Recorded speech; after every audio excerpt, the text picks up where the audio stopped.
நல்ல விஷயத்த விற்கணும், நல்ல விதமா விற்கணும், கெட்டது தரக்கூடாது, அந்த குணம் இருக்கணும் இல்லையா? அப்ப நீ வாழ்வ. வார்த்தையில என்ன இருக்கு? வார்த்தை நீ பொய்ய உள்ள வச்சுக்கிட்டு வெளியே உண்மை மாதிரி பேசுறியே, அதுக்கு நீ அழிஞ்சாதான் நல்லது.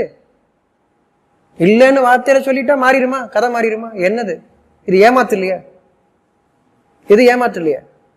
வாக்கு நல்ல வாக்கு, நல்ல வாக்கு உள்ளத்துல இருக்கணுமே. உள்ளத்துல இருக்கிறது வெளியே வந்த என்ன? புத்தகம்னு படிச்சா அது வேதம்.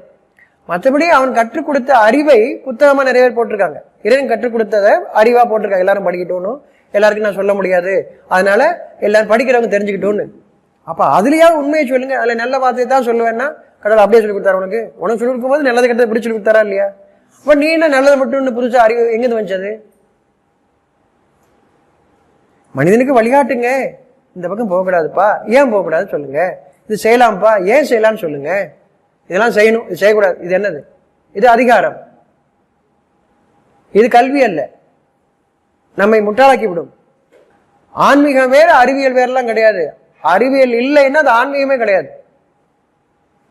அறிவியல் ஆன்மீகம் இருக்கணும் அப்படின்னா உண்மை இருக்குன்னு அர்த்தம். நீ சொல்ற அறிவியல்னு சொல்லிட்டு நீ பொய்யா இருக்கிற பொய்யா அவுத்து விடக்கூடாது. இந்த மருந்து குணமே ஆக்காத போது எல்லாத்தையும் குணப்படுத்த சொல்லக்கூடாது.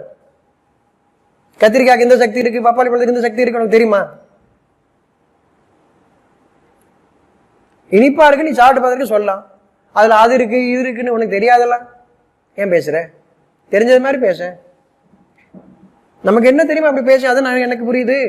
சயின்டிஸ்ட் இப்படி சொன்னார், அவர் பார்த்தாரு, அவருக்கு நான் அப்படியே வச்சுக்கோமே. அவர் ஒரு ஸ்பெஷல் கரண்டி வச்சு பார்த்தாரு, அவர் பார்த்தாரு, நான் பார்க்கலையே. இப்போ எனக்கு என்ன புரியுமோ அப்படித்தானே சொல்லணும்.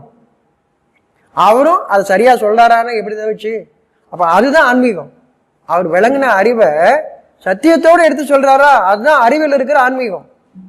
ஆன்மீகத்தை அறிவோட சொல்லுங்க, அறிவு இல்லாம சொல்லாதீங்க. அப்ப ஆன்மீகம் அறிவியும் தனித்தனியா பிரிக்காதீங்க. மனுஷனுக்கு ரெண்டும் வேணும்.